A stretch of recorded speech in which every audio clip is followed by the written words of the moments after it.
read here. I recorded this whole episode before I found out this next part. This makes me sick. Again, exclusively from the documents. What they say is that Alexandrovich was placed under arrest. He was transported to the Henderson Police Department.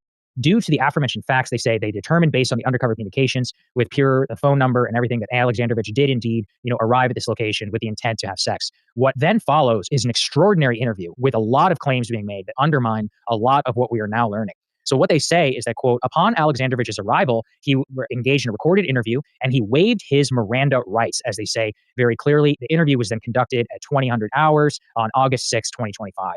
Alexandrovich said that his native language is Russian and Hebrew. He agreed to speak and fully understands English. He waived his Miranda rights. He advised, due to being from Israel, the Israeli consulate would be notified. So do you guys see immediately they're talking about notifying the Israeli government? This matters because the Israeli government initially denied Alexandrovich had ever been placed under arrest when the police department is saying here explicitly that he is, of course, being notified to the Israeli consulate. They say, quote, Alexandrovich is from Israel and is visiting for a Black Hat conference, works for the Israeli government agency and has so for approximately 14 years. He stated he's never been arrested and he's not familiar with the consequences of not speaking to or not speaking to U.S. authorities. Alexandrovich stated he has a meeting with the NSA tomorrow and had met several bureau people and NSA people over the past week. So let me just underscore that. This man is here in our country on behalf of the Israeli government to meet with the NSA and with the FBI, and in the meantime gets caught up in an FBI sting operation where he is allegedly, I guess, for the legal record, trying to meet up with a 15-year-old girl for sexual contact. The man is in the country hanging out with the organizations that literally record every phone call that is made, the NSA. And he's comfortable enough to run around using his cell phone in attempts to have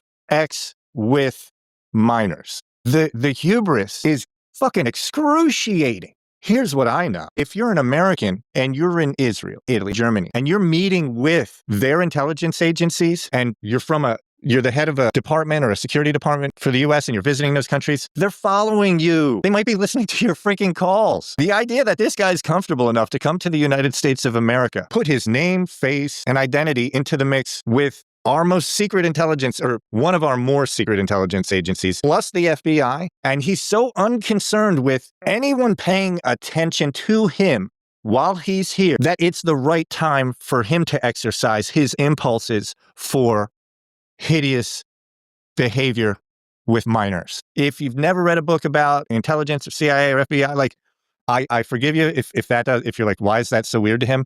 That's outlandish to me that he would have that level of comfort considering his interactions in real time at that time. That's unbelievable.